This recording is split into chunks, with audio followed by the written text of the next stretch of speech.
Hola, buenas tardes alumnos, bienvenidos, bienvenidas en esta tarde de hoy, miércoles 28 de enero, a nuestra clase del diplomado de especialidad en enfermería en cuidados intensivos. Pues ya estamos a punto de terminar nuestro diplomado, ya prácticamente nos quedan días, ya prácticamente un mes aproximadamente para terminar. Les recordamos que vamos a estar clausurando el miércoles 25 de febrero, es cuando nuestro diplomado va a estar terminando. La fecha programada, miércoles 25 de febrero, va a ser en línea para que todos estén presentes. Por ahí le recordamos a los alumnos que tienen pendiente pagos. Tenemos alumnos que tienen pendiente pagos del mes de diciembre y pues del mes de enero. Y recordemos que nos falta la colegiatura del mes de febrero y nos falta también pagar nuestra emisión de diploma a partir del 1 de febrero. Ya vamos a empezar a pagar del 1 al 5 igual.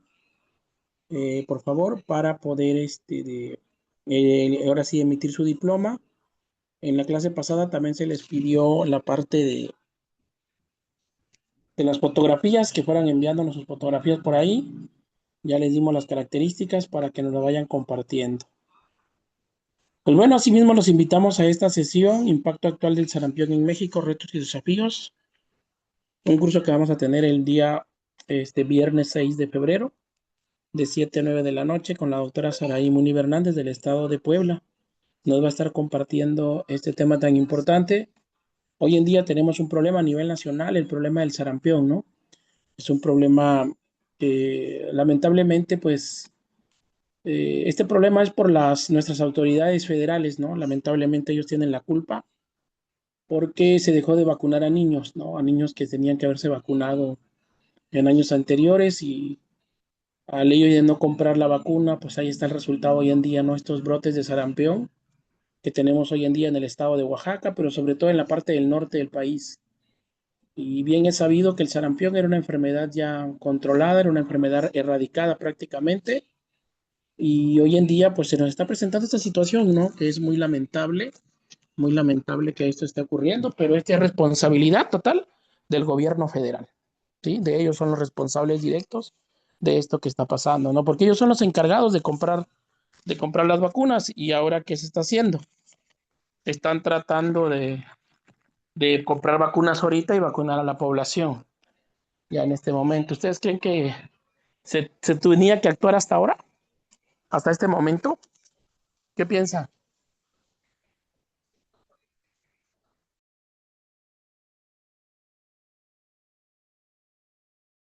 Los que trabajan en el centro de salud, ¿qué piensan?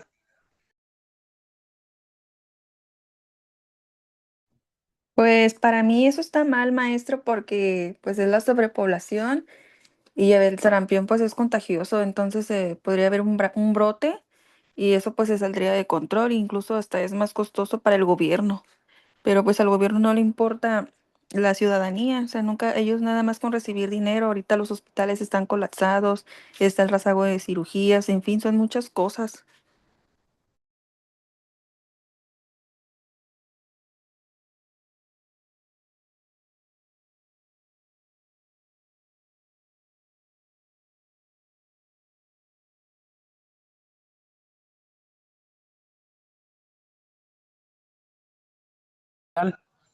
Lamentablemente, pues el gobierno ahorita está haciendo un régimen austero, austero total, porque México necesita dinero. O sea, sí se necesita dinero, pero para los programas sociales, ¿no? Y no es que eso esté mal, no, no está mal, sino simplemente que se están descuidando procesos que deberían cumplirse. Ahorita, ¿quién se quedó a cargo? Se quedó a cargo el laboratorio Birmex de la distribución de fármacos y de vacunas. Pero Birmex no tiene la capacidad para gestionar esto de las vacunas. Y así como se está presentando el sarampión a nivel nacional, van a venir las demás patologías, vienen las demás patologías. Va a haber brotes de neumonía, ¿sí? O sea, va a haber muchos problemas que lamentablemente, pues, nadie quiere decir nada, nadie quiere hacer nada, ¿no? Y es la parte que nos toca a nosotros. Y ahorita, lamentablemente, también las vacunas que tenemos no son de calidad, sinceramente. Y lo podemos ver en los medicamentos. ¿Qué está haciendo el laboratorio Birmex? ¿Qué está haciendo Birmex? comprando, produciendo medicamentos genéricos. ¿Sí? Ya te diste cuenta que en tu hospital están utilizando Ceftriaxona de la marca ANSA, esa cajita verde con rojo con blanco. ¿Sí la has visto o no la has visto en tu hospital? Sí, en Nayarit sí, deja estar manejando. Sí, lamentablemente. Y aquí viene entonces la pregunta sinceramente, ¿a poco un paciente que tiene una sepsis abdominal en un posoperatorio por una sepsis abdominal, esa ceftriaxona de la marca ANSA genérica le va a ayudar a combatir ese proceso infeccioso? ¿Realmente le va a ser efectivo? La respuesta es no, no. Anteriormente los antibióticos eran de patente, ¿sí? Y PISA internacional, siempre ha sido PISA internacional. Entonces, lamentablemente, el gobierno federal, esto va a afectar a todos a nivel salud y nos debe de preocupar a todos, a todos. O sea, este brote de sarampión está crítico, la situación está crítica actualmente. Y por eso los invitamos a esta sesión, los invitamos a esta sesión para que se capaciten, como una capacitación para ustedes, los interesados. Es un curso con pago, hay que pagar el curso, 200 pesos la inscripción y se da una constancia curricular, 8 horas. Interesados, pues chicos, me pueden mandar un WhatsApp a mi número personal y de eso vamos a hablar con la doctora Saraí Muniva Hernández del estado de Puebla. Con eso vamos a platicar el próximo viernes 6 de febrero y aquí la parte es preocuparnos la parte que viene, la parte que nos toca a nosotros como personal de enfermería. Se tiene que hacer algo, no podemos seguir trabajando lamentablemente en estas condiciones, porque no hay condiciones para laborar así, ¿no? Y qué triste que se juegue con la vida de los niños, ¿no? De los niños, ¿qué es esto? Y repito, hoy es sarampión, mañana será otra patología controlada, erradicada por vacunación, que lamentablemente, y no me creas, pero yo siento lo que se viene, lo que se ve venir. ¿Sabes cuál es? ¿Sabes qué patología se viene a venir? La vacuna BCG, ¿sí? La tuberculosis meningia. Yo siento que se viene, ¿sí? ¿Por qué? ¿Hubo desabasto de BCG a nivel nacional años anteriores, sí o no? Sí, maestro. Sí, y el resultado se va a ver ya en los próximos años, en esos niños que no se vacunaron a tiempo, porque el manual de vacunación es muy claro, dice, ¿no? ¿En qué momento se tiene que aplicar la vacuna BCG? ¿En qué momento? ¿Que recién nacido? Al nacimiento, exactamente. De hecho, en el Instituto Mexicano del Seguro Social, IMSS ordinario, yo recuerdo que el niño nace hoy y hoy lo están vacunando. Es protocolo en el IMSS. Hoy Sí, nace el niño y hoy lo están vacunando. ¿Sí o no? IMSS sí, ordinario, ¿quién maestro. está haciendo? Yo ¿Sí? en Es el un ISSSTE. protocolo.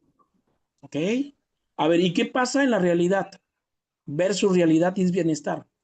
¿Hasta cuándo vacunaron a estos niños? Porque todos los centros de salud son IMSS Bienestar. Todos. ¿Cuándo los vacunaron? Al año y medio. ¿Cierto o falso? Cierto, e incluso yo tomé un curso de vacunación y la compañera, la encargada de ahí, consiguió vacunas de BCG y hubo niños de 5 años de edad que no estaban vacunados, que porque no había y no encontraban. Exactamente. Y es que sí hay vacunas, sí hay vacunas. ¿Qué es lo que no hay? ¿Qué es lo que no hay? Presupuesto. Dinero es lo que no hay. Dinero no hay. Vacunas hay, claro. Pues si yo te dijera ahorita, a ver, yo necesito comprarme el nuevo iPhone. ¿Hay o no hay nuevo iPhone ahorita? Sí hay o no. Quiero comprar 1000 iPhones. ¿Habrá o no habrá? Es el iPhone 17 el que está ahorita, ¿no? Sí hay, pero no tengo el dinero para comprarme 100 o 1000. Pues no, ¿verdad? Es lo mismo que sucede con el tema de las vacunas, lamentablemente, que sí hay vacunas, lo que no hay es dinero. Y esto viene, y te digo, no me creas, pero lo que viene en los próximos años, tuberculosis meningia, de verdad, sí, de verdad. ¿No? Y es una triste realidad que las vacunas actualmente las están dando genéricas. Los que trabajan en vacunación se han de dar cuenta, ya no vienen aquellas vacunas de patente, ¿sí? Ya no. Y date cuenta nada más en la vacuna de hepatitis B. Date cuenta, hepatitis B era patente antes. Hoy en día, ¿qué ha pasado?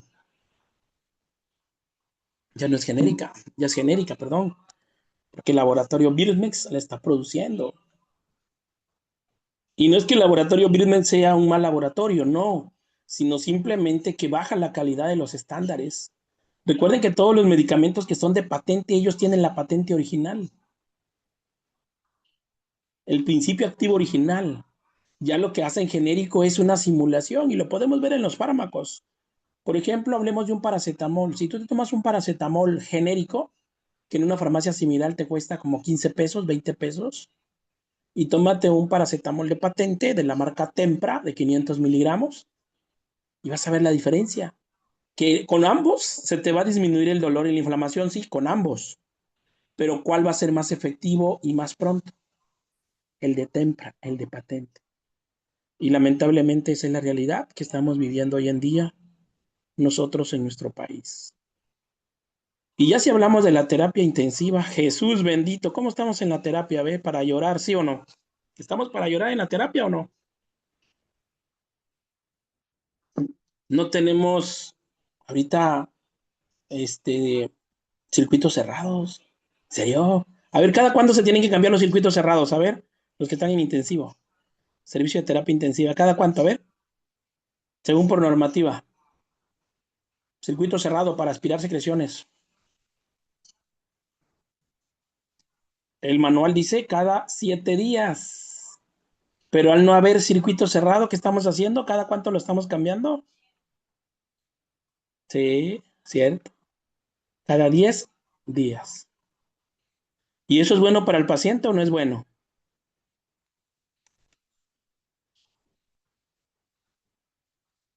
Lo pone en riesgo el paciente.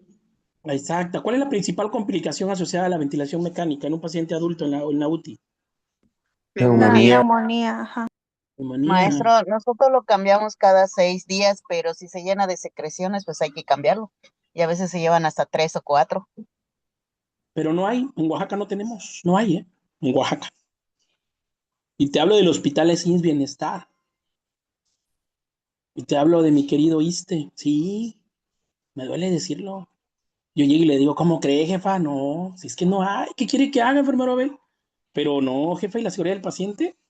Pues no, pues exígele usted a Claudia, pero ¿cómo le voy a exigir yo a Claudia? Jefa, si usted es su autoridad. Y lamentablemente nuestros jefes de enfermería, me duele decirlo, son conformistas. Conformistas y cuidando su puesto. Esos son.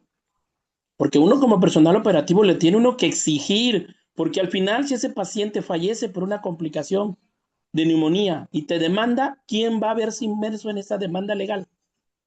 ¿Tu jefa de piso o la enfermera operativa? Operativa. Exacto, y si tú le dices, pero yo le dije, usted nunca me dijo, a ver, ¿tiene un oficio firmado donde le recibí? No, ¿verdad? Y yo les invito ahora a hacerse sus oficios.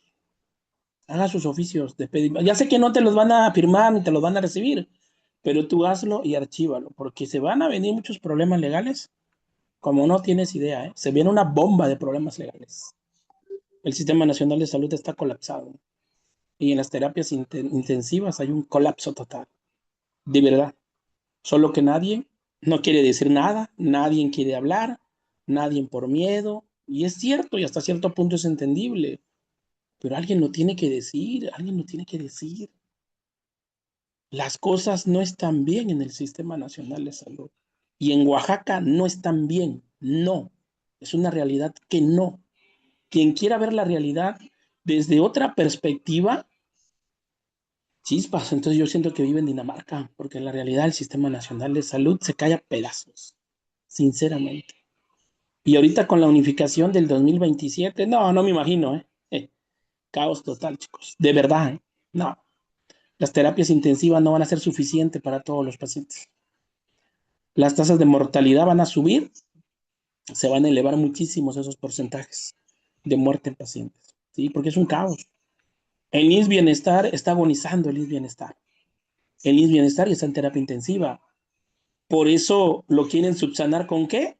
Con mandar pacientes al ISSSTE y mandar pacientes al IMSS ordinario. ¿Cierto o falso?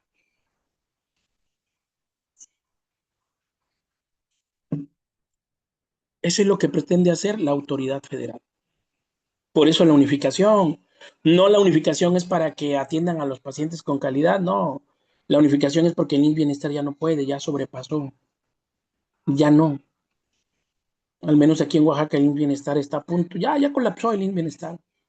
Solo que nadie dice nada, nadie comenta nada y todo lo han politizado, ¿no? Es que somos 4T, es que yo no puedo hablar porque si no voy a dejar en mal a mi gobernador, a mi secretario sindical, a mi presidenta, es que yo confío en mi presidenta. Aquí el tema no se debe politizar, alumnos. El tema nos debe preocupar porque nosotros o un familiar va a llegar a estos hospitales públicos a atenderse. Hasta nosotros mismos vamos a ser pacientes. ¿Sí o no vamos a ser pacientes nosotros?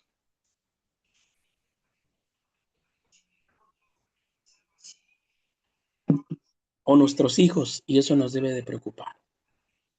Pues bueno, maestra Margarita, ¿ya estará por ahí en línea? Maestra Margarita. Sí, maestro. Buenas tardes. Perfecto, muy bien. Pues sí, chicos, se tiene que hacer algo. La verdad, tenemos que hacer algo. Mi triste ISSSTE está en crisis, de verdad, yo lo veo y pues no. Y ahora, ya para terminar mi participación, fíjate que aquí en Oaxaca, hay muchos, estaba viendo en las redes sociales que están festejando que tenemos a la primera directora de un hospital en Oaxaca, que es del Hospital Doctor Valdivieso, el Hospital Civil de Oaxaca, Doctor Aurelio Valdivieso, que es uno de los íconos grandes de aquí del estado de Oaxaca, donde pusieron a una enfermera como directora de un hospital. Y muchos están en redes festejando, fíjate. No, eso no debe festejarse. No, porque la esencia de enfermería se pierde, chicos. La esencia de enfermería, ¿saben cuál es la esencia de enfermería?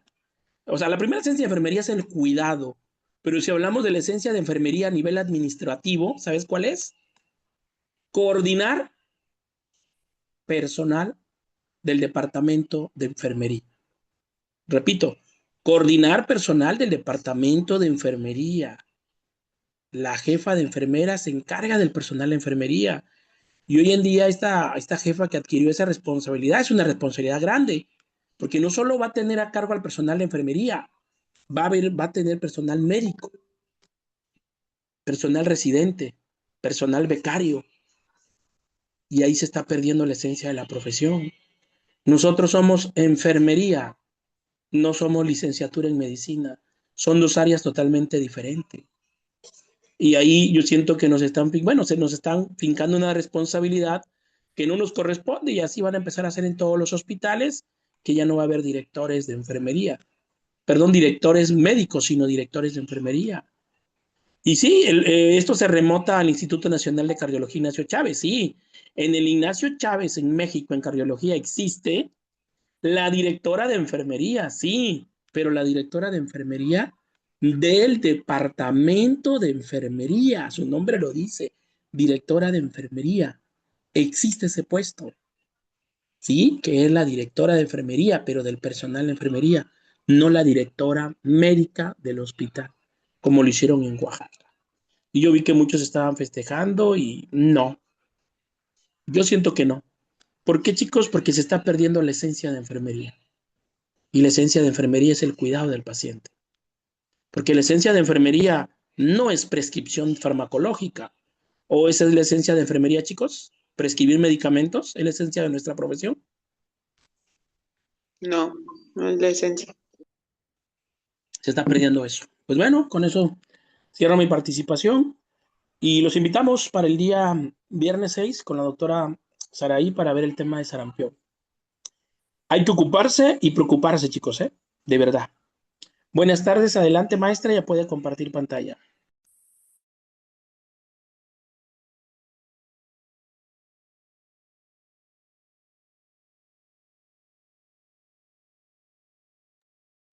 Aquí ya me escuchan. Buenas tardes. Ya pueden ver la pantalla, ¿verdad? Sí, maestra. Sí, profe. Ok. Bueno.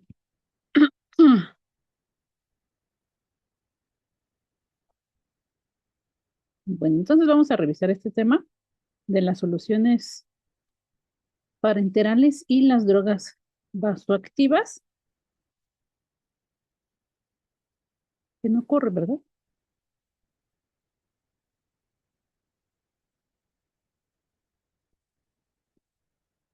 Ok, bueno, vamos a recordar unos conceptos, perdón, unos conceptos aquí de lo que respecta previo a la medicación que se requiere con base en las propiedades del músculo cardíaco y de las células del corazón, que son los miocitos, ¿no? Entonces, tenemos estas propiedades que es alphagotropismo, inotropismo, cronotropismo, dronotropismo y lucitropismo. Parecen trabalenguas, sin embargo, pues vine aquí en relación a la característica de cada una de las propiedades. Todas estas engloban alguna funcionalidad de la propia célula, ya sea contracción, sea relajación, conducción o la capacidad de respuesta, es decir, que sense el estímulo, que tenga un umbral, como es el caso del vasomotropismo. Cuando hablamos del inotropismo, es esta capacidad que tiene la célula para contraerse. Y esto lleva en consecuencia a que se aumente el gasto cardíaco. Ahora, con el cronotropismo, es la relación que se tiene con la frecuencia cardíaca, es decir, en un minuto, cuántas contracciones existirían en ese tiempo. Dromotropismo es cómo se conducen los estímulos cardíacos de un nodo a otro a través de sus fibras y detectar o ser excitadas las células del corazón. Y el lucitropismo es pues todo lo contrario al inotropismo, es la relajación. Cuando hablamos de inotropismo es la contracción, como la fibra se hace más pequeña y el lucitropismo, como se relaja, ¿ok? Y cada una de estas van a funcionar las drogas vasoactivas, van a funcionar los distintos receptores y estímulos que se tienen pues a nivel celular de de estas fibras del músculo. Si recordamos también un poquito de lo que ya vimos de los tipos de shock, esto es reiterativo, los tipos de shock. Son básicamente 4 tipos de shock: el shock cardiogénico, el shock hipovolémico, el shock obstructivo y el shock distributivo. Recordando las nociones de la precarga, que es este llenado, y la poscarga, es básicamente la contracción, para ambas que participen en ya sea la funcionalidad del gasto cardíaco. Ahora, si recordamos de los tipos de shock, ¿se acuerdan los ejemplos que íbamos platicando de algunos tipos de shock? Por ejemplo, el más común en la unidad de cuidados intensivos. ¿Cuál es el shock que se identifica en la terapia? ¿Cuál se acuerda?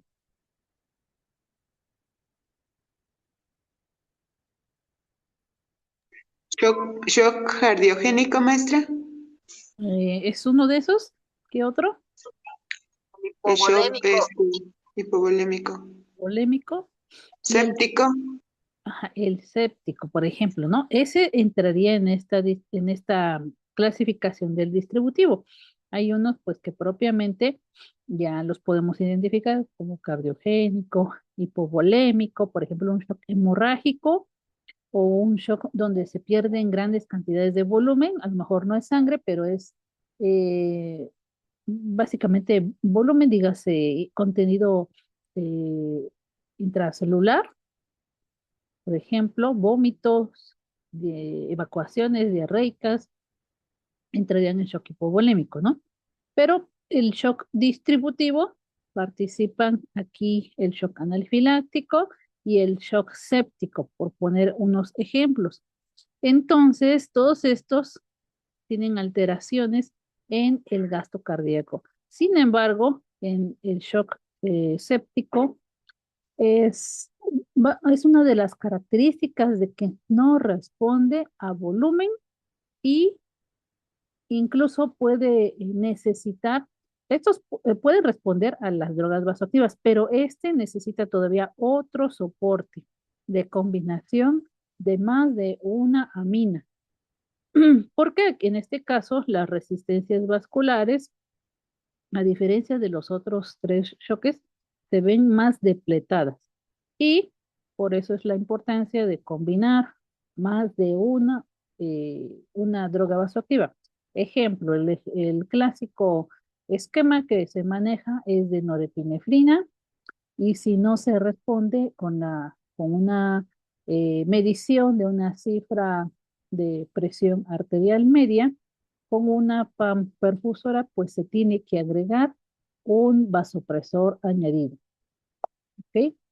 Bueno, por eso es que es importante que valoremos a nuestros pacientes de manera integral y tener el sesgo de la tecnología, porque muchas veces podemos depender tanto de nuestros métodos de monitorización invasiva como no invasiva. Pues tenemos a disposición la invasiva, visualizaremos en tiempo real las cifras de tensión arterial a través de la línea arterial y que nos marcan en el monitor. Pero pues existen escenarios con recursos más limitados y pues ahí no tendremos a lo mejor esta tecnología, entonces tendremos que valernos de otras herramientas de las que ya hemos platicado aquí. Quisiera recordar con ustedes cuáles se acuerdan que sean las ventanas para monitorizar el shock. Acuérdense que ya lo hemos platicado bastante en otras ocasiones. Ventana renal, Exacto. Aquí vemos el gasto urinario, ¿no? ¿Qué otra ventana?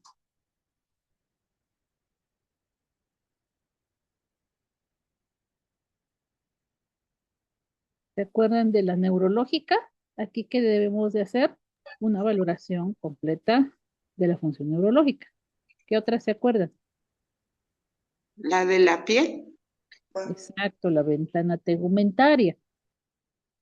Y hemos reiterado la valoración en este sentido, que sea integral de enfermería, porque de primera instancia, pues nos queremos ir, si tenemos las tecnologías adecuadas y necesarias, pues las utilizaremos, pero hay ocasiones en que estamos en otras áreas de hospitalización y que los pacientes, a lo mejor por la capacidad limitada o la capacidad instalada tanto del recurso como del espacio físico o de los recursos humanos, tecnológicos, que son necesarios para la atención de un paciente en la terapia intensiva, pues no se puede posicionar en una unidad de este tipo.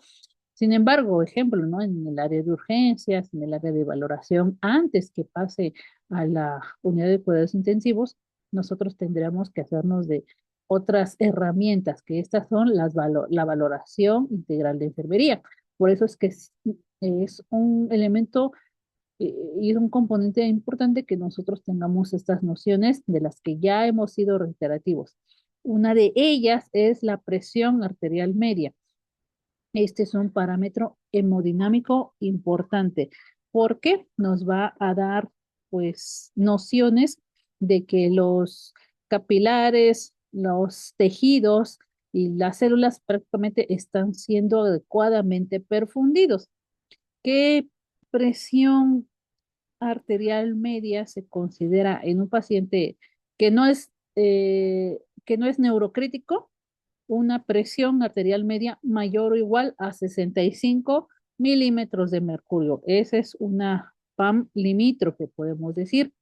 Sin embargo, pues a pesar del uso de vasopresores, si esta presión arterial media no se incrementa, se tendría que apoyarse con más de un vasopresor. Y esto pues en correlación a la perfusión de los órganos vitales, no nada más a la piel es de manera secundaria una valoración, las primeras ventanas pues la neurológica, la renal, la tegumentaria, pero pues esto nos va a dar datos importantes que nosotros debemos valorar. El cálculo, por si no lo recordamos aquí, es la fórmula de la presión arterial media, es presión arterial sistólica más 2 veces una presión arterial diastólica sobre de 3. A lo mejor, pues quienes tienen más experiencia, pues ya lo hacen más rápido, pero pues esta es la fórmula que se ha implementado. Los monitores de signos vitales ya nos dan ahí automáticamente la PAM, ¿no? Y bueno, cuando se tiene una respuesta a vasopresores, estos van a modificar la presión arterial media, que son dentro de las metas que nos marcan. Hay distintas guías para monitoreo hemodinámico, pero o hay una específica para sepsis, las guías de sobreviviendo a la sepsis. Creo que es el tema que sigue, porque nos falta el tema de infecciones y allí lo vamos a ver, como las generalidades de las guías de sobreviviendo a la sepsis o surviving sepsis, que sepsis es un tema clásico, ¿no? Es un tema casi netamente de la UCI. Y bueno, esto es lo que hemos reiterado en la valoración de enfermería para determinar estado de choque. Y a veces en las indicaciones médicas viene de manera muy general, que nos expresan reportar datos de bajo gasto, ¿sí o no? Así vienen, reportar datos de bajo gasto. Y pues a lo mejor lo pasamos al CARDEX, así textual, o vigilamos otras situaciones. Por ejemplo, hemos visto notas de enfermería que dice paciente hemodinámicamente estable, pero pues tendríamos que hacerlo medible para tener una valoración más concreta. ¿A qué se tendría que apoyar en esto? A la valoración en signos y síntomas, a situaciones evidentes, es decir, que se puedan observar o medir. Ejemplo, las extremidades frías, ¿cómo se perciben? Pues a lo mejor con la temperatura o al tacto. Ejemplo, extremidades frías al tacto, hay que especificarlo. Pulsos débiles, débiles a la palpación, ¿ok? Como para complementar aquí con el apellido. Llenado capilar de más de 3 segundos. ¿Y en qué zona están valorando el llenado capilar? La ventana renal. Bueno, aquí especificaremos los mililitros por kilo por hora, ¿ok? Ya saben cómo realizar esta valoración. Si no la han realizado, se, se hace la medición de manera horaria de la micción. Sobre todo estos pacientes que están en la terapia intensiva, pues tienen sonda vesical instalada y de manera horaria se mide la diuresis. Entonces, se hace una división entre el peso del paciente entre las horas. Si de una hora a otra, supongamos que ahorita son las 6 de la tarde, a las 7 de la tarde yo le mediré la orina que tiene en ese momento y lo dividiré entre los kilos que pesa el paciente. Y ahí únicamente lo dividiré entre uno porque es una hora que estoy valorando. Pero vamos a poner el otro ejemplo de que tenemos las 12 horas de un turno nocturno, ¿no? Que de por sí no deberían ser de hacerlo toda la noche porque tendríamos que tener algunos intervalos. Entonces, solo dividiré ese gasto urinario entre los kilos, entre las horas, ¿sale? Entonces, ya hablamos un poco de los términos de oliguria, poliuria y anoria y se clasifica de acuerdo a estas mediciones. Y las alteraciones del estado del despierto. Un cerebro poco perfundido va a tener descenso en sus respuestas. Por eso es que es la primer ventana que se tiene que valorar en el estado de choque. Bueno, los pacientes de la terapia están con pseudoanalgesia. En estos, pues, se omite una valoración solo de especificar el estado del despierto, sino se utilizan otras herramientas, otras valoraciones más específicas con escalas. Y bueno, estos medicamentos, perdón, Estos agentes vasoactivos son tanto los vasopresores como los inmunotrópicos. Funcionan en algunas unidades, pues, de acuerdo a la disponibilidad que tienen, a los recursos. Sin embargo, pues hay recomendaciones de unos sobre otros. También hay algunas guías a lo mejor que recomienden. Por ejemplo, la guía de sobreviviendo la sepsis tiene esta recomendación de primero norepinefrina y después vasopresina combinada con la norepinefrina. Entonces, los vasopresores nos van a aumentar la presión arterial y los inotrópicos mejoran la función miocárdica. Hay medicamentos que tienen las dos funciones, hay medicamentos que tienen una sola función, pero pues combinados hacen una sinergia para la contractilidad cardíaca. Estas propiedades de las que ya hablamos, inotropismo, cronotropismo, vasomotropismo, y bueno, ya propiamente hablando de estos medicamentos, estas aminas actúan en las células alfa adrenérgicas del músculo liso. ¿Ok? Entonces el corazón pues es músculo liso y actúan dando un estímulo de contracción y aumentan la resistencia vascular sistémica. ¿Ok? Actúan también en unos receptores beta 1 y beta 2, facilitando la contracción, perdón, facilitando la transmisión del calcio para que se contraiga el músculo. Y aquí entran estos medicamentos, los que se conocen como los dopaminérgicos.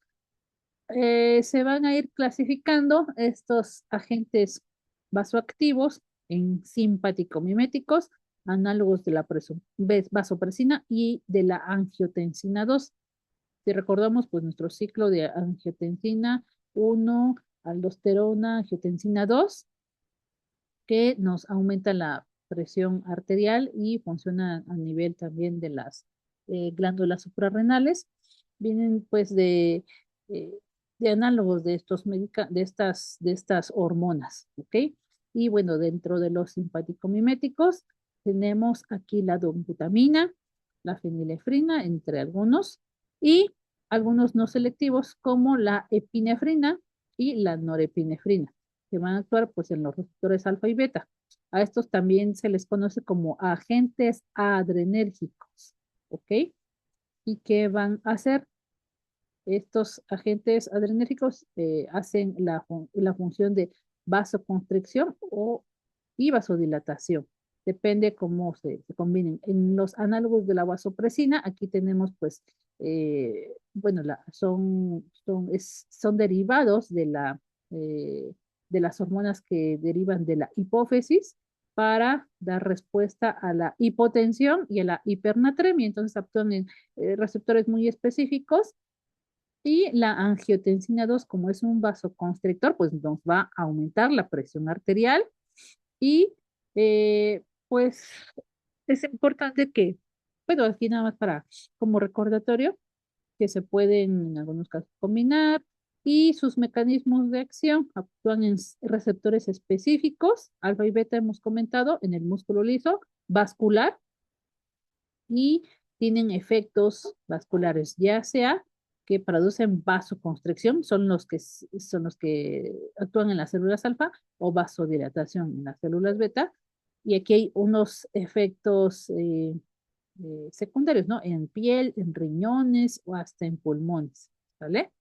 Las células beta del músculo cardíaco tienen función inotrópica y cronotrópica. Aquí sería inotrópica y la frecuencia cardíaca, que es el cronotropismo.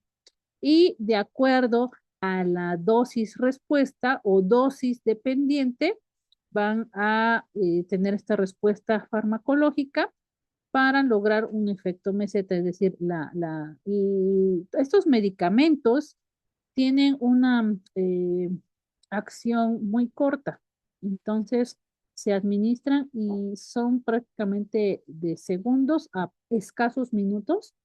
La mayoría rondan los 60 segundos a los 120 segundos de acción, es decir, en lo que hacen un ciclo cardíaco, se puede visualizar sus efectos inmediatos.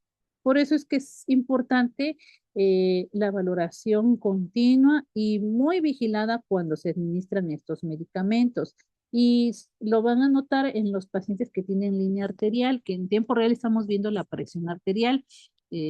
Bajamos prácticamente décimas en la programación de la bomba de infusión y vemos cambios casi inmediatos en pacientes muy lábiles, que es decir, que únicamente que los movilizamos un poco o les movilizamos una extremidad, cómo se depleta la presión arterial y se aumenta de manera colateral la frecuencia cardíaca, ¿no?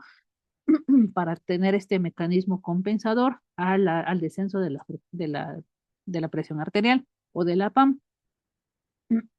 Y bueno, en otro caso, bueno, estos medicamentos que sí son receptores de la dopamina, mm, tienen efectos similares, actúan en el sistema nervioso central, en los vasos pulmonares, porque también pueden ser músculo liso vascular, en el tejido cardíaco, en los riñones y en los vasos sistémicos, es decir, toda esta vasculatura en los grandes vasos. En el caso de la epinefrina, actúa en receptores alfa, beta 1 y beta 2. Se usa mucho en parada cardíaca, ¿no? Entonces, es por consecuencia un medicamento que actúa de manera rápida, que se tiene que vigilar el tiempo en el que se administra, prácticamente se toma el minuto en el que se administra y la consecución que nos lleva en el algoritmo, pues es básicamente contar 1, 2, 3 minutos para poder administrar otra dosis. Y se utiliza también en shock anafiláctico y también en el shock distributivo, tanto en dosis IV, pero también se puede utilizar de manera subcutánea. Existen algunas jeringas especiales que ya vienen precargadas con una dosis especial de 0,1 a 0,5 miligramos para estos casos de shock anafiláctico y pues tienen un efecto metabólico contradictorio porque aumentan los niveles de lactato. ¿Por qué contradictorio? Porque el lactato sigue siendo un marcador de gravedad de acuerdo a las guías de sobreviviendo a la sepsis. Cuanto más sube el lactato mayor de 2, pues se considera mayor mortalidad. Y este muchas veces se considera un efecto eh, secundario. En el caso de la norepinefrina, es un medicamento que actúa en receptores alfa y beta 1, es una catecolamina y también tiene acción vasopresora. Por eso es que muchas veces combinan sus propios mecanismos, donde se utiliza en shock distributivo y shock cardiogénico principalmente, no es limitativo. Las dosis se calculan de acuerdo a las gamas. Más adelante vamos a ver un ejercicio para que lo podamos hacer más práctico. Y la presentación clásica, ¿no? 4 miligramos en 4 mililitros, son estas ampolletas. Hay a lo mejor unos otros laboratorios, pero la presentación clásica es esta de 4 miligramos en 4 mililitros. Hay como unos estándares de cómo se prepara. Sin embargo, pues aquí viene la variante y acuérdense que la excepción hace la regla, que se utiliza en algunas unidades, como lo describe la ficha técnica del propio medicamento. En algunos nos marcan que es con dextrosa al 5% y en otras unidades utilizan el cloruro de sodio al 0,9%. Una recomendación como clásica para alcanzar una concentración de 80 microgramos por mililitro es administrar, bueno, inyectarle a la solución, se hace una solución especial. Ahorita vamos a ver un ejercicio también para que vean el análisis. 8 miligramos, es decir, dos ampolletas de 4 miligramos con 4 mililitros y se hace una preparación en 100 mililitros de esta solución. Obviamente se tiene que retirar el excedente de estos 100 mililitros para tener una concentración de esta cifra. Es decir, si voy a administrar 2 ampolletas, que cada una de ellas contiene 4 mililitros, voy a retirar 8 mililitros, ¿ok? Para vaciarlos en 92 mililitros de solución. Aquí nada más hacer esa observación porque muchas veces la prescripción viene así. Entonces es una observación que hay que hacer. ¿Qué otra observación tendríamos que hacer? El equipo de infusión tiene que estar purgado con esta misma solución. No hagamos caso de que por entregar una solución completa, pues purgo el equipo con solución fisiológica, pero pues eso sería una mala práctica porque en el trayecto del equipo de infusión, pues no le estoy pasando nada al paciente y recordemos que estos son medicamentos que actúan casi instantáneamente, es en cuestión de segundos en el ciclo cardíaco y no podemos dejar al paciente desprovisto de una medicación de este tipo.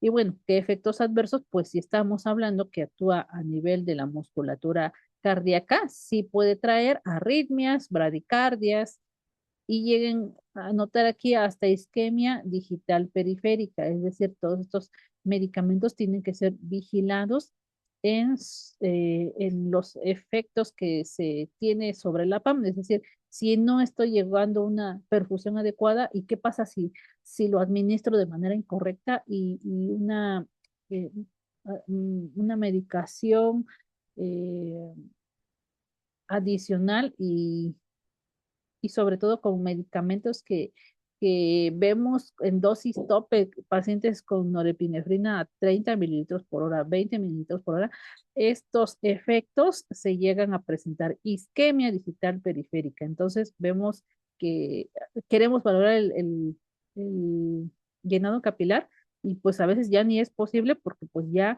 ocasionó un daño a estos pequeños vasos. Y en la hipertensión, bueno, pacientes que este es un efecto secundario esperado, pero pues se puede aumentar y llegar a un descontrol.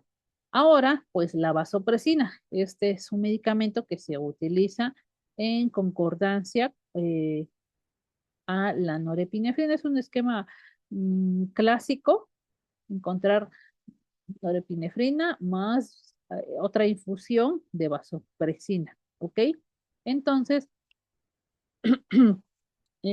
pues la vasopresina de manera natural la tenemos en el cuerpo, pero pues de manera sintética también se produce y de manera natural pues ya tenemos aquí para ejemplificar el mecanismo de la hipófisis que funciona con los efectos que nosotros tenemos. También se llama la hormona antidiurética o la hormona del crecimiento, ¿no? Entonces, esta hormona, pues aquí está su, su similar, tiene efectos antidiuréticos, actúa sobre el líquido intersticial y también tiene aquí una acción en, en preservar la perfusión renal.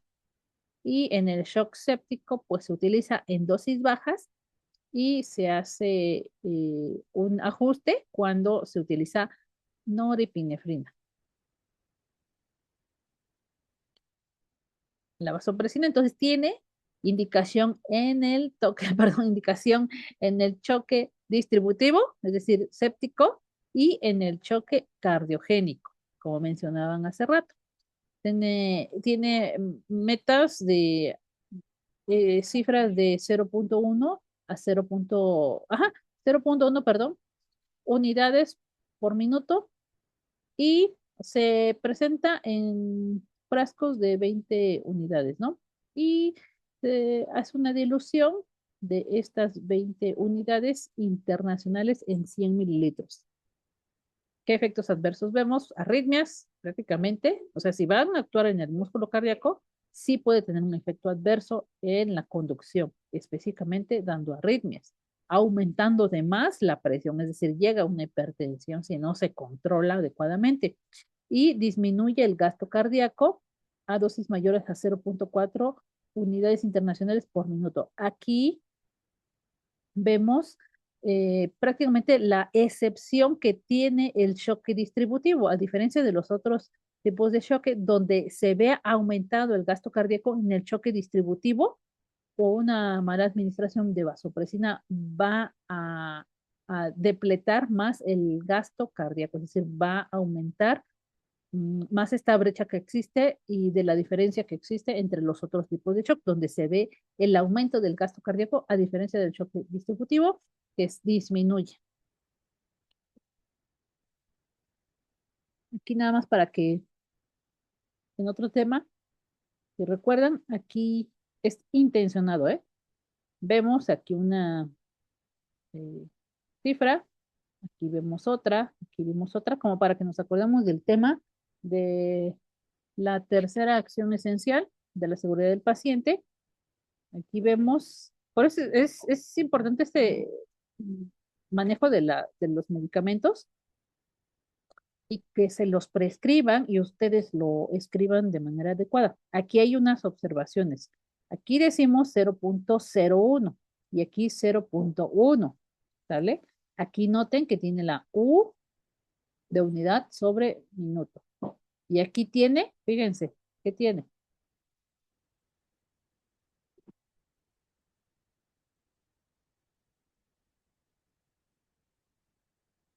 Tiene una U y tiene un 1, ¿sale? Entonces, esto no es una unidad de medida, ¿verdad? ¿Qué tendría que decir? Nada más unidad. Exacto. Y la palabra completa, ¿no? Unidad, ¿sale? Voy a dejar de hacer así para que nos sirva para el ejemplo al rato. Y aquí, lo mismo, aquí existe esta confusión. Tiene que decir la palabra completa, unidad. A veces le ponen, porque es internacionales, ¿no? Pero no, es unidad. Si quieren así, unidades internacionales, toda la completa, la palabra completa. Por eso dicen, es que es I, pero no. Tiene que ser la palabra completa. Aquí nada más es para el ejemplo. Y,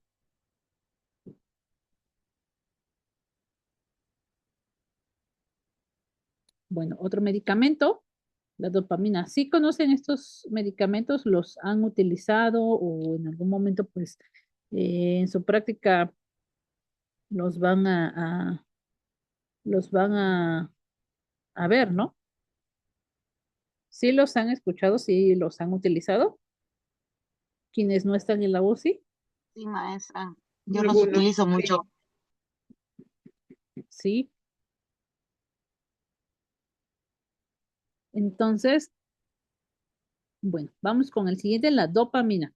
Es bueno, un neurotransmisor central endógeno, precursor de la perdón, noradrenalina, y se maneja en dosis de menos de 2 microgramos por kilo minuto. Va a actuar en los receptores dopaminérgicos con vasodilatación, a diferencia de que si se utiliza a una dosis mayor a 2 microgramos por kilo minuto, va a aumentar estos receptores y aumenta la contractilidad cardíaca. Entonces va en concordancia, ¿no? Y dosis mayores a 5 microgramos kilo minuto va a estimular aún más ahora otros receptores, ya no solo los beta, ahora los alfa adrenérgicos, y aumenta la resistencia vascular periférica y pues va a ser más útil en estos pacientes hipotensos. Si notamos aquí una, como el esquema de cómo se tienen que anotar las palabras, los medicamentos, porque a veces nos ponen 2M, ¿cómo nos escribe? 2, 2 microgramos, ¿no? Nos escriben, de acuerdo a las acciones esenciales, no hay que hacer esto, ¿no? No hay que hacer esto porque aquí entra la confusión si no utilizamos nuestra barrera de seguridad. Nuestra barrera de seguridad es escribir la palabra completa, microgramos, ¿vale?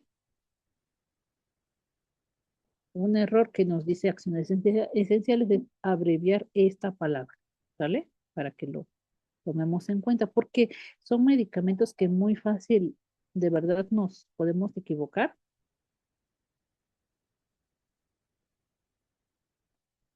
Y bueno, aquí viene, ese es otro esquema que bueno, aquí hace una diferencia, ¿no?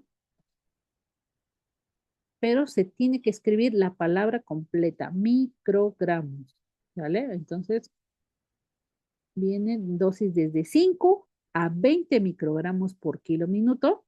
La presentación es esta, estos frascos de 200 miligramos en 5 mililitros. Se tiene que ahí hacer el ajuste.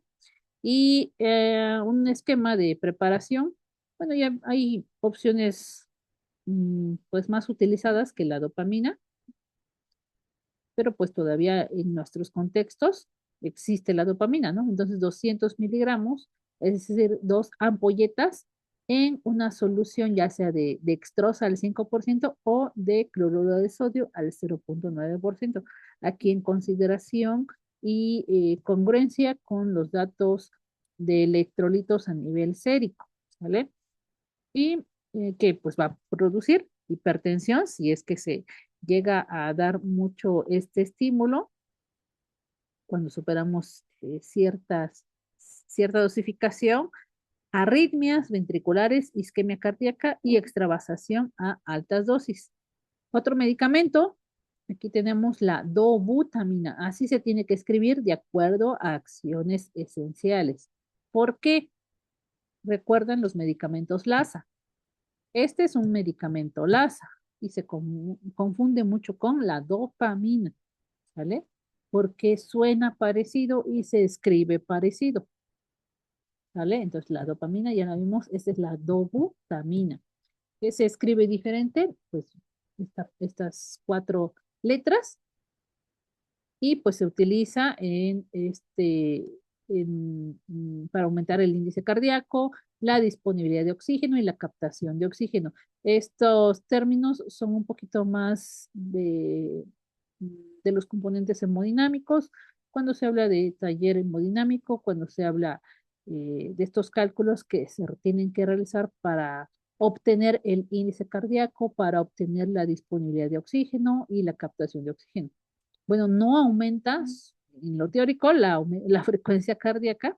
¿Por qué digo en lo teórico? Porque encontré aquí unos efectos adversos que sí puede producir taquicardia eh, cuando existe pacientes con respuesta ventricular y arritmias ventriculares y por eso les que dice aquí que el no teórico, ¿no? Aumenta la frecuencia cardíaca, ¿vale? Pero pues si va a tener repercusiones en la disponibilidad y captación de oxígeno, pues obviamente cuando existe la, mm, la circulación impulsada por la presión arterial, bueno, que va a producirse un consumo de oxígeno y genera taquicardia. Es decir, para poner un ejemplo muy burdo, imaginémonos que el sistema vascular es como la tubería pues, del cuerpo, ¿no? Entonces, todas las células están ávidas de oxígeno y de nutrientes. Y cuando se detiene, es decir, cuando viene una frecuencia cardíaca eh, lenta, es decir, un paciente bradicárdico, pero también se aumentan los factores estos hemodinámicos que hablamos de la disponibilidad, captación y el índice cardíaco, se obtiene un gasto cardíaco alterado, ¿no? Podemos hablar de eh, hiperdinámico o hipodinámico. Y esto viene en función de cómo es que está contribuyendo en el aporte de oxígeno a las células. Unas células pues más ávidas de oxígeno o unas células donde se retiene el oxígeno y prácticamente no puede obtener nuevo oxígeno, ¿vale? Y cuando se aumenta también brevemente la presión arterial en pacientes con volumen cardíaco. Esta butamina tiene unas dosis que se van desde 2 a 20 microgramos kilo minuto. Las presentaciones existen de 2 tipos. Han visto que existen ampolletas de 5 mililitros y de 20 mililitros. Ambas, una generalidad, la presentación de 250 miligramos en 5 mililitros o 250 miligramos en 20 mililitros. A lo mejor para pacientes pediátricos se les puede facilitar estas cifras. Y estándar, sin embargo, pues hay otras preparaciones, 250 miligramos en 250 ya sea de dextrosa o de cloruro de sodio. Y pues la milrinona es un agente inotrópico y vasodilatador. Se reduce la precarga y la poscarga, es decir, la contractilidad y las resistencias vasculares sistémicas. Otro medicamento. Bueno, las generalidades de los sensibilizadores del calcio. Aquí participa este medicamento también muy común en la terapia, que es el levosimendan. Es decir, el levosimendan es el medicamento único sensibilizador del calcio en su uso clínico y tiene efectos vasodilatadores y cardioprotectores. Por eso es que algunos con esta situación de la isquemia eh, que platicábamos, de la isquemia digital periférica, incluso de la propia isquemia cardíaca, prefieren el levosimendan, ¿no? Y tiene un efecto inotrópico. Hay unos que combinan estas acciones, pero únicamente inotropismo, ¿sale? Y cuando aumentan la contracción, no van a aumentar esta demanda de oxígeno, es decir, esta solicitud, esta avidez de las células de tener más oxígeno circundante, ¿vale? Y pues el levosimendan, ya les introducía, es sensibilizador, está sensibilizado por los canales de calcio, actúa en el inotropismo, no aumenta la demanda de oxígeno y tiene un efecto vasodilatador sobre pulmones y vasos sistémicos. Es decir, no actúan estos medicamentos únicamente en corazón, ejemplo, ¿no? Sino también tienen otros, otros efectos, ¿no? Si hablamos de músculo liso, pues de entrada, los pulmonares. Y los antagonistas beta 1 selectivos, aquí vamos a encontrar el esmolor, también es de uso común en la terapia. Van a ver que estos medicamentos pues los van a seleccionar el área médica en función de la contractilidad, en función del gasto cardíaco, en función de la demanda o disponibilidad de oxígeno pues que maneja a nivel circulatorio.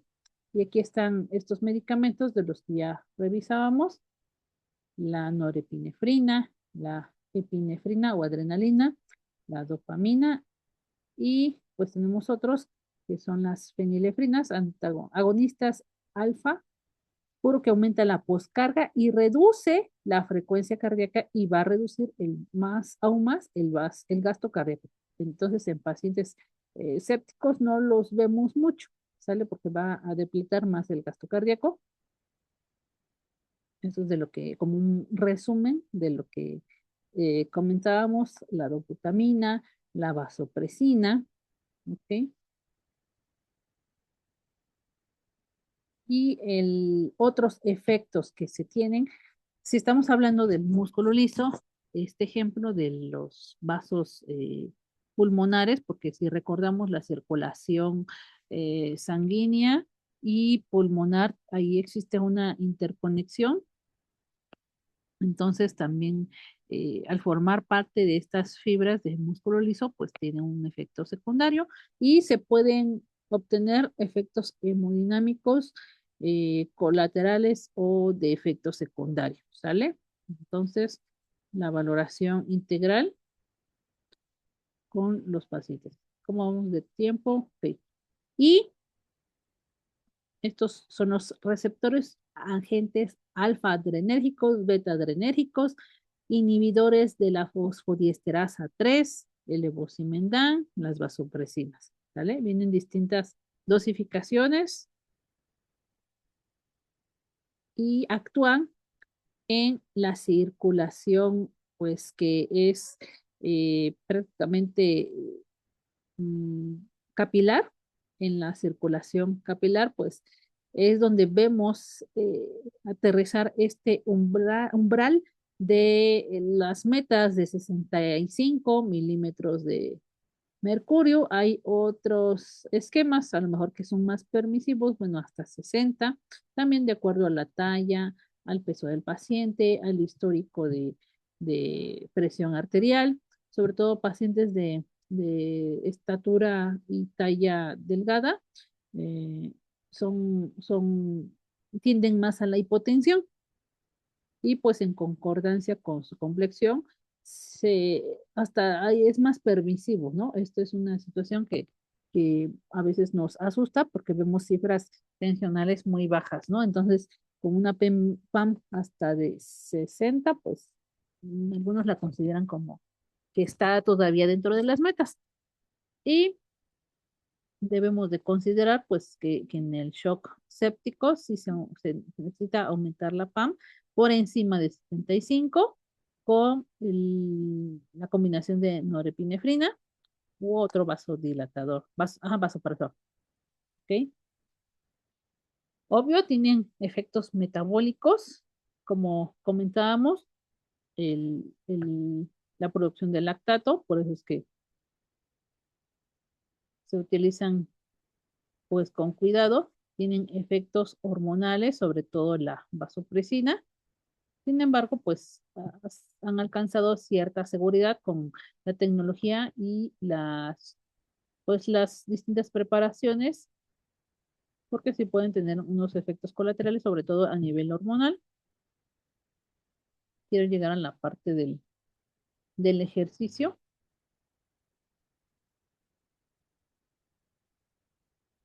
Y en el shock séptico, esas son las guías que les comentaba. Y a lo mejor ya las conoce, de Sobreviviendo a la Sepsis, la campaña, y vienen cada 2 años más o menos actualizando estas guías. Surgen primero pues en inglés, de allí ya las traducen al español, en lo que las traducen al español, pues ya vemos que ya salió las otras guías y así, ¿no?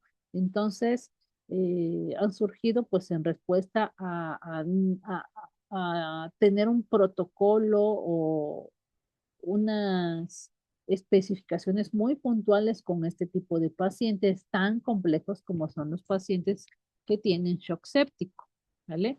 Porque a diferencia de los otros shocks, que dijimos que pasa en el gasto cardíaco. A ver si están poniendo atención.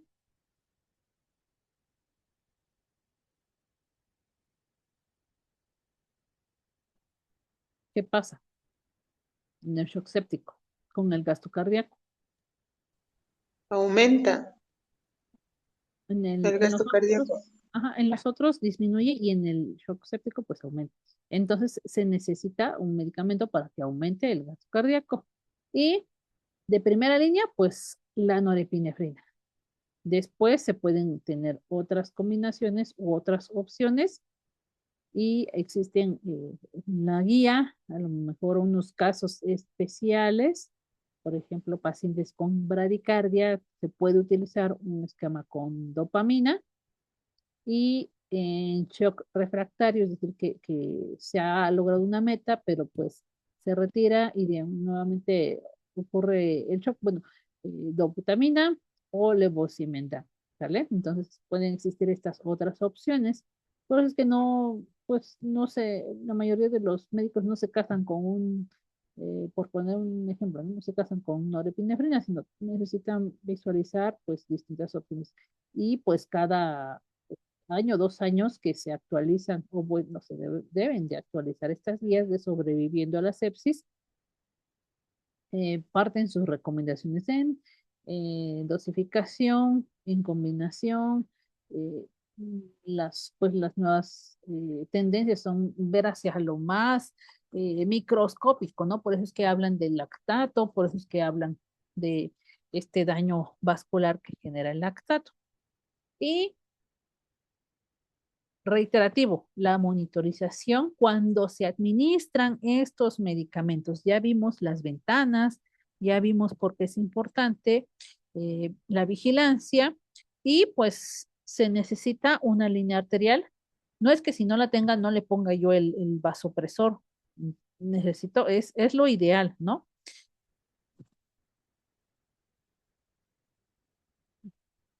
Permítame.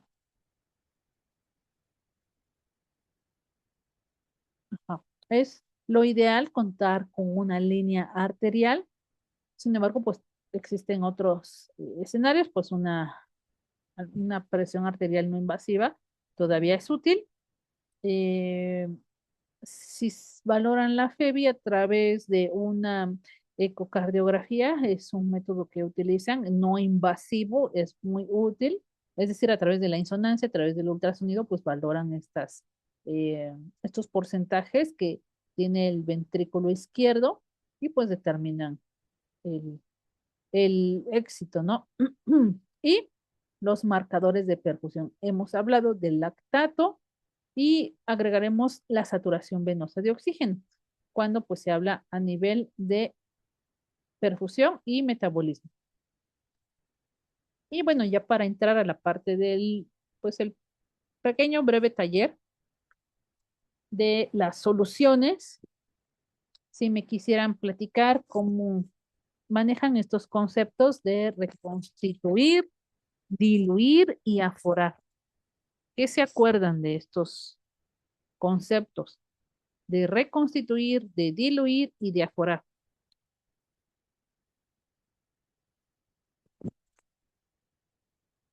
¿Qué se acuerdan? ¿Cuáles son sus diferencias?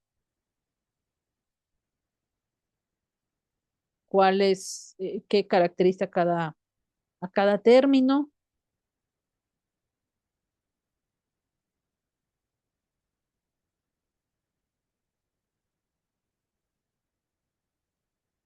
A ver, a ver si están en la clase. Irma Villarreal, Margarita Reyes. Pues reconstituir sería preparar el medicamento con la ampolleta diluyente, sobre todo lo que son los liofilizados. Ajá, correcto. Diluir sería pues, ay, lo que pasa es que estoy manejando, maestra. Sí, gracias. Aquí ya usted ya comentó este concepto de reconstituir muy bien. Entonces, aquí se agrega un solvente o una... Sí, adelante.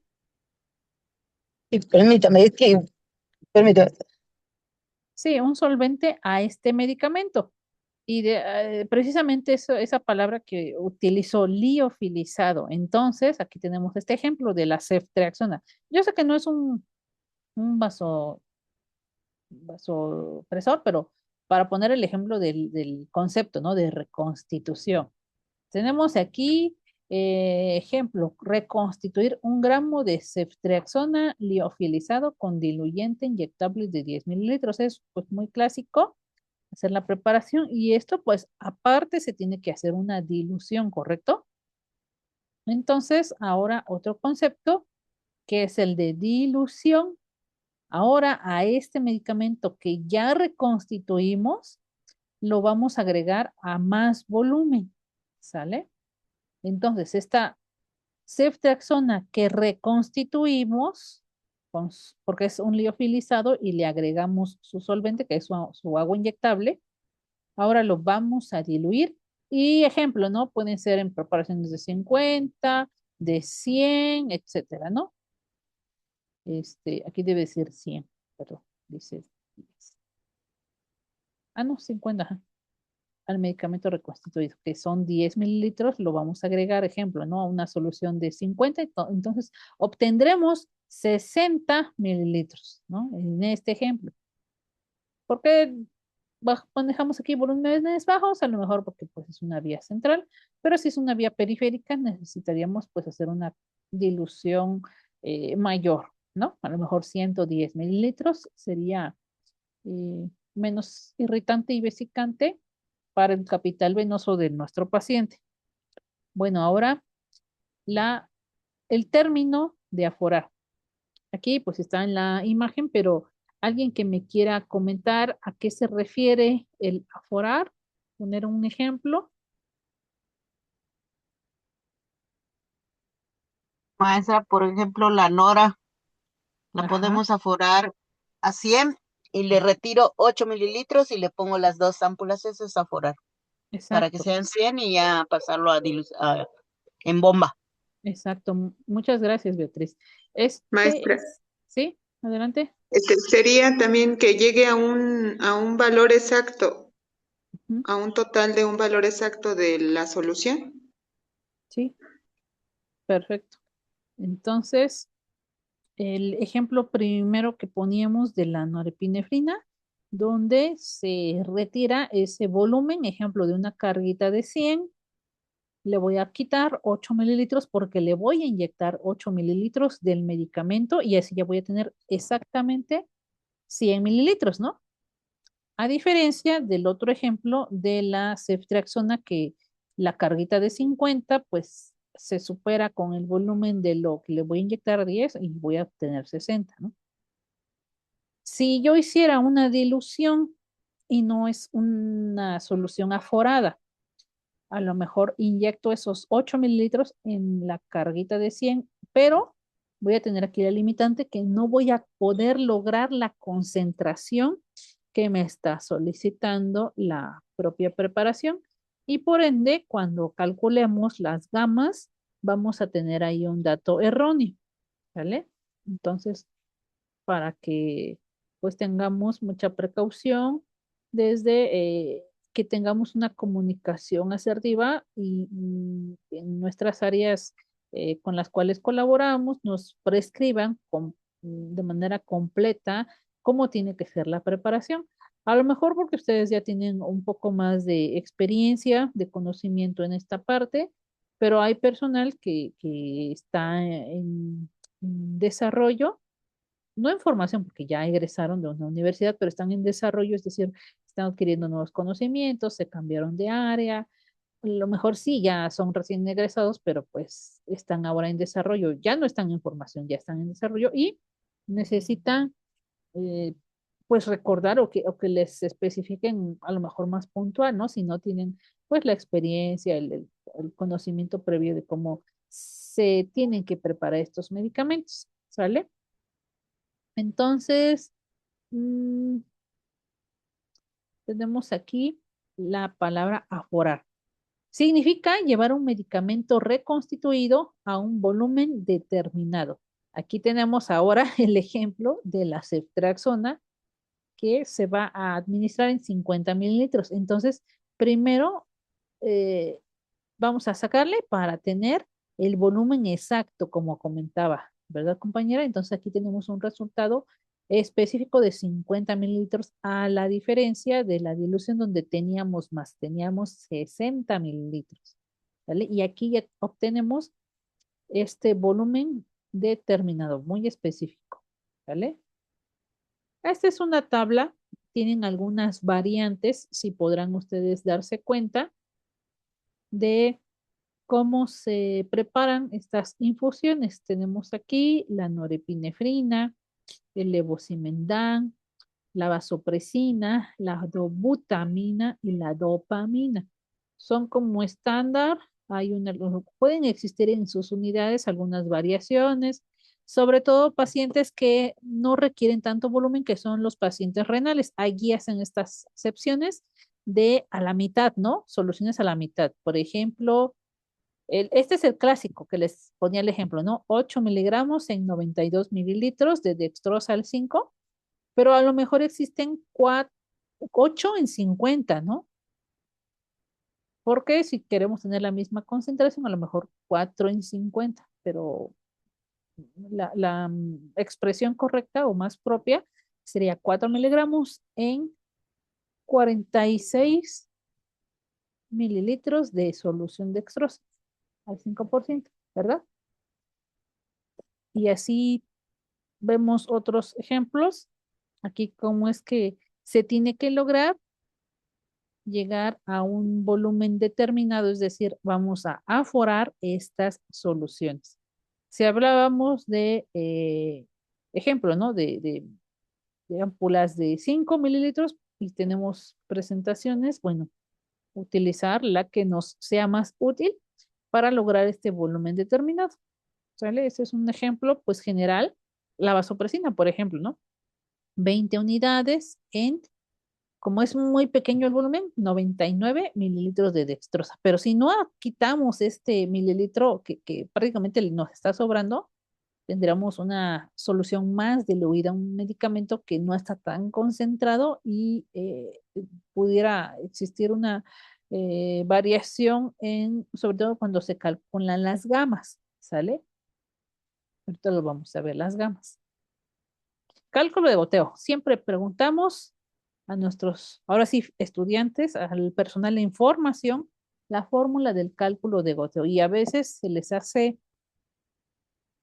como risorio que se les pregunten estos temas de fundamentos de enfermería cuando llegan a la unidad de cuidados intensivos. Sin embargo, siguen siendo importantes porque de aquí parte pues sí, conocimiento técnico, mm, porque arrastra un conocimiento científico, ¿no? De matemáticas. Entonces, aquí tenemos las fórmulas para el cálculo de las infusiones. Estas son las que eh, nos calculan de manera previa el área médica, que son quienes prescriben estos medicamentos en gamas, y ya el área médica nos anota las velocidades de la infusión, pero pues también para que conozcamos estos fundamentos matemáticos. Bueno, de primera instancia se necesitan las equivalencias de 1 miligramo es igual a 1000 microgramos, ¿sale? A veces nos parece tan simple, pero es tan importante determinar si son miligramos o microgramos, ¿sale? Entonces, las gamas es esta conversión de microgramos a kilóminuto y es el resultado de todo este cálculo matemático. Entonces, según el medicamento, mm, es una generalidad, ¿no? Ya vemos que evolucionan las clasificaciones, pero en la mayoría de los sedantes se calculan en miligramos o microgramos y vasopresores en miligramos o microgramos kilos hora, ¿vale? Se pueden utilizar a lo mejor por minuto o por hora, de acuerdo a cómo lo vayan a administrar. El factor de concentración es este cálculo que se realiza de hacer la conversión de unas unidades, porque estamos aquí combinando varias, miligramos y mililitros. Una es la dosis, ¿no? Y otra es volumen, mililitros. Pero ahora utilizamos la equivalencia de los microgramos, ¿ok? Sobre una unidad que no estamos considerando que es volumen ni dosis, sino es el tiempo, ¿sale? El tiempo. Aquí tenemos 60 para ejemplificar los minutos que existen en una hora. Entonces, son varias unidades de medida distintas. Una es el tiempo, otra es dosis y otro es volumen. ¿Vale? Ahora, este dato lo vamos a utilizar en el siguiente paso, que es el cálculo de las gamas. Es este factor de concentración, es decir, este resultado que obtuvimos. Ahora se va a multiplicar, perdón, a multiplicar por lo que nos resulte de dividir los mililitros entre la hora en bomba sobre el peso del paciente. Agregamos otras unidades, en los kilos, ¿no? Los kilogramos y las horas en bomba. Por eso es que aquí es cuando yo pregunto, la fórmula del cálculo de goteo es donde se hacen bolas los estudiantes, porque si les preguntan a los estudiantes que están pues en un poquito más de información, pues la interrogante es cómo es que se obtienen las constantes del microgotero y del macrogotero o normogotero, como lo conozcan. Y allí es donde no se expresan, es correcto el de expresar que es 3 para normogotero y 1 para microgotero, pero ahora la fundamentación de dónde se obtuvo el 3 y de dónde se obtuvo el 1. Es la constante, entonces es un resultado de una formulación previa matemática, donde combina las gotas, los minutos, donde combinan mililitros, horas, entre esta fracción del tiempo. Es decir, están combinando una unidad de medida que es tiempo con una unidad de medida que es volumen, que son distintas. Entonces, como nos decían en la escuela primaria, ¿no? Peras con peras y manzanas con manzanas. Aquí no, aquí se tiene que obtener estos factores para que podamos de manera matemática hacer otras fórmulas, otras formulaciones. Y entonces es así que nos resulta el cálculo de las gamas, de la combinación del factor de concentración que combinamos miligramos, pero como no vamos a utilizar miligramos, vamos a obtenerlo en microgramos, ¿sale? ¿Y cuántos microgramos tengo en este mililitro? Sobre la unidad de tiempo. Y ahora, este factor de concentración lo voy a multiplicar por los mililitros en hora de la bomba sobre el peso del paciente. Pero a lo mejor no tengo este dato de los mililitros por hora, sino lo tengo así. Tengo la velocidad de infusión. Entonces, es el resultado de estas gamas, es decir, de este por el peso del paciente sobre el factor de concentración. Entonces, en función de los datos que yo tenga, que la mayoría llegan hasta este momento, ¿no? Cuando nos prescriben una solución, ya podemos irnos a la fórmula anterior para calcular las gamas, porque ya tengo los mililitros, ya tengo el peso y ya tengo el factor de concentración. Ahora pues viene un ejercicio, ¿no? Aquí, bueno, este es el mismo esquema, pero aquí viene el ejercicio. Vamos a preparar una solución norepinefrina de 8 miligramos. Aquí dice en 100, pero recordemos que se va a aforar, ¿ok? Se va a aforar, entonces lo vamos a inyectar a una solución con 92 mililitros o centímetros cúbicos de dextrosa al 5% a un paciente masculino de 35 años de edad con un peso de 90 kilogramos. Esto me interesa, este dato. Y la bomba de infusión está programada a una velocidad de 9 mililitros por hora. Aquí surge la pregunta, ¿a cuántas gamas está pasando el medicamento? Vamos a hacer el ejercicio. Primero, vamos a establecer el cálculo del factor de concentración, que es este. Primero vamos a obtener los miligramos sobre los mililitros, lo vamos a multiplicar por 1000 y después sobre 60. Este es el resultado, ¿sale? 8 miligramos por 100 por 1000 entre 60. Me va a dar a este resultado de 8 entre 100, pues 0.08. Recordemos cómo tenemos que expresarlo en texto, escrito y verbalmente. 0.08, ¿sale? De acuerdo a acciones esenciales. Lo voy a multiplicar por 1000 y ahora entre 60. 80 entre 60. Este es el factor de concentración común cuando tengo esta preparación de 8 en 100. Entonces ya nada más sabemos que la constante también le llaman, ¿no? La constante es 1.3 por los mililitros por hora entre el kilo de peso. Y ya nos da prácticamente las gamas. Pero vamos a hacer la fórmula, desarrollarla. Es el factor de concentración, no creo que es frecuencia cardíaca, es factor de concentración por los mililitros en bomba. ¿Cuántos mililitros dijimos? 9 entre el peso del paciente. Entonces, este 1.33 por 9 entre 90. Me está dando unas gamas de 0.13 microgramos kilo minuto o también le dicen 0.13 gamas, pero es el desarrollo de esta fórmula, ¿sale? ¿Y qué es lo que hace comúnmente el área médica? De acá se va para los mililitros. Lo hacen al revés, ¿sale? Y aquí está, creo que es el mismo ejemplo. Ajá, 8 en 100. Ah, no, aquí cambia. 60 kilogramos. quisiera que ustedes pudieran desarrollar esa fórmula, pero ahora modificando, que es 8 miligramos de norepinefrina en 100 mililitros de solución glucosa al 5%, pero ahora esta persona es mujer, tiene 25 años, pesa 60 kilos y la bomba está programada a 6 mililitros por hora. ¿Cuántas gamas están pasando de medicamento? Ahora desarrollen la fórmula, ¿vale? Aquí estaba el ejemplo para obtener el factor de concentración. Ya lo tienen de la preparación anterior, ¿verdad? ¿Cuál es el factor de concentración en este caso, aquí en este ejemplo?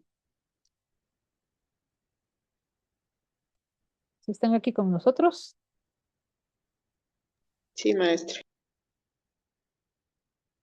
Por favor, me ayudan a calcular esta fórmula.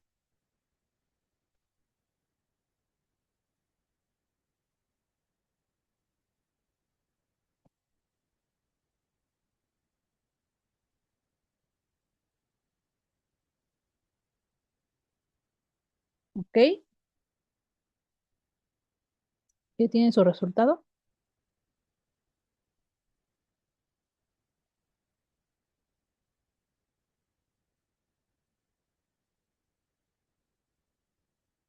Entonces ya tenemos todos los pasos hasta aquí, ¿no? Porque no, esto no cambió. 8 en 100. ¿Cuánto nos da?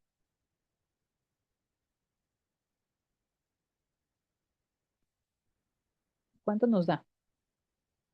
El factor de concentración.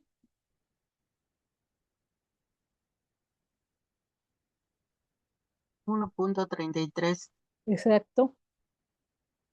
Y ahora las gamas. Únicamente voy a cambiar dos datos, que es el peso y los mililitros. Aquí en este ejemplo, bueno, en esta solicitud es 60 kilos y 6 mililitros. ¿Qué tengo que hacer?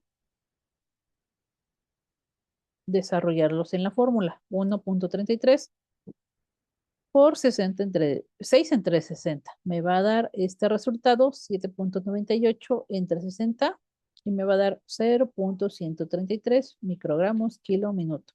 ¿Sale? Y es así como vamos a ir llegando hacia estas metas de acuerdo a los medicamentos. ¿Sale? ¿Dónde está?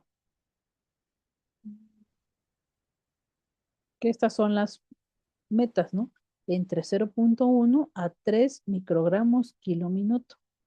Entonces, de 0.1 a 3 hay mucha diferencia. A lo mejor lo vemos ahí muy simple, pero al momento de hacer este cálculo está en lo permisivo, ¿sale? Si decimos que es de 0.1 a 0.1 a 0.3, todavía atravesó las décimas y las centésimas, a diferencia de que esté a punto 0.1, ni está a 0.3, está todavía dentro de las metas de las gamas que se tienen que calcular. ¿Vale?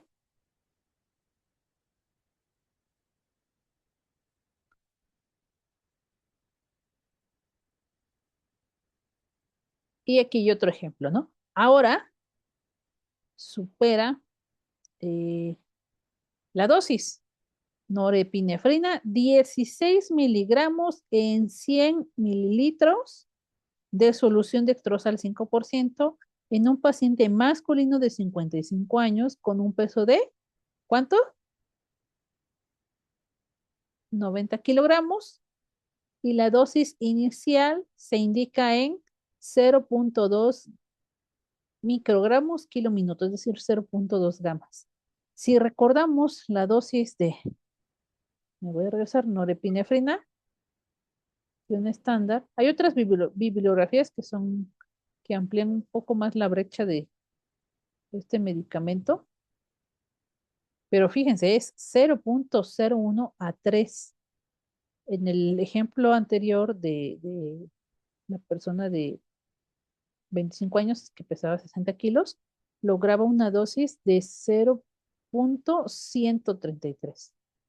Y aquí la brecha de 0.1 a 3 es enorme, ¿no? Porque no va a ser lo mismo que administremos 1 mililitro por hora a 10 mililitros por hora, a 20 mililitros por hora. Y ahora, si tenemos una concentración de este tipo, 16 miligramos, es decir, voy a utilizar 4 ámpulas, a diferencia de la otra preparación de concentración que yo podía obtener con 4 miligramos, con 8, con 12, pero ahora llega a 16 miligramos, ¿sale? Entonces, sí existen. Entonces, a esta solución le tengo que quitar 16 mililitros, que recordemos que es 4 miligramos en 4 mililitros, y si estoy hablando 16 miligramos, pues le voy a retirar 16 mililitros para tener mi solución de 100 mililitros, ¿sale?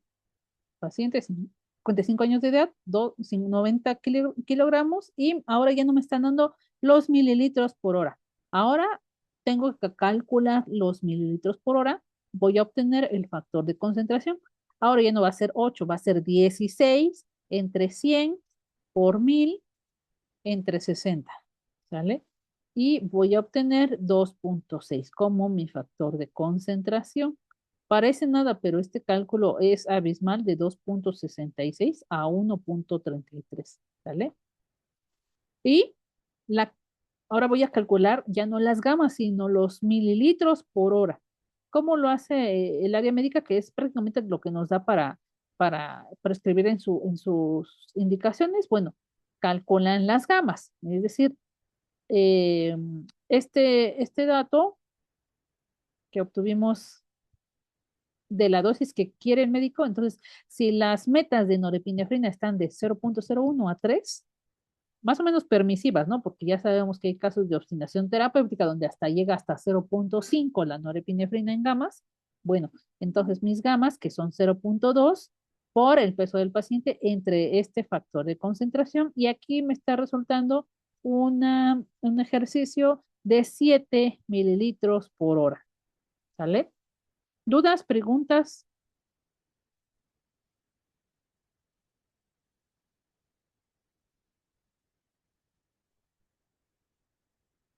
¿Dudas, preguntas?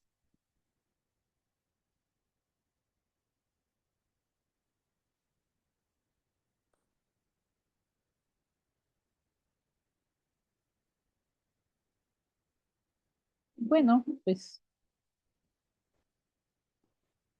ese es el ejercicio. Déjenme ver si tengo otro. Ah, sí, la última diapositiva. Perdón.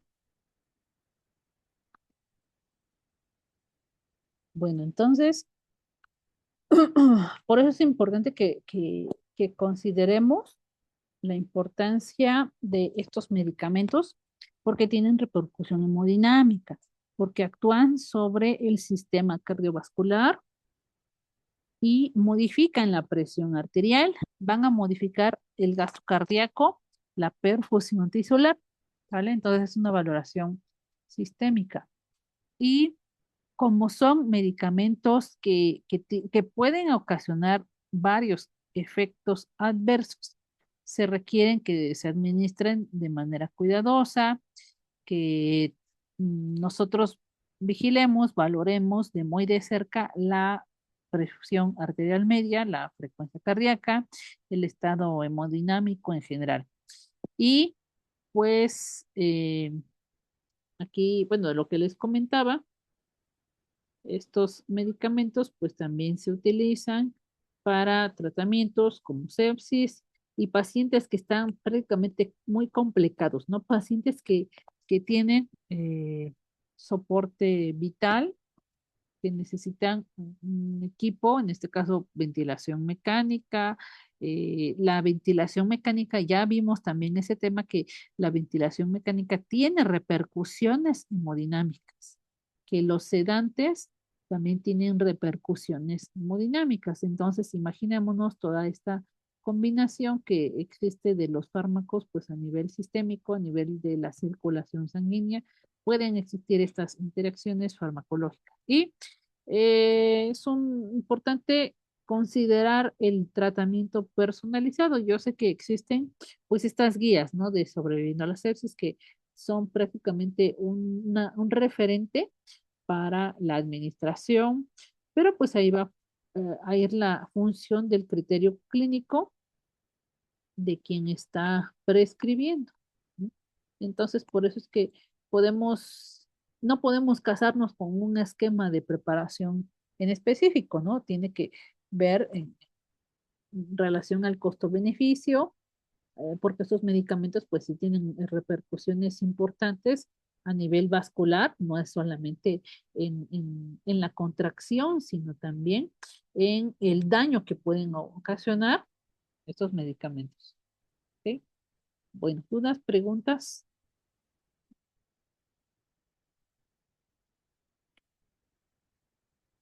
En sus unidades, ¿qué medicamentos utilizan?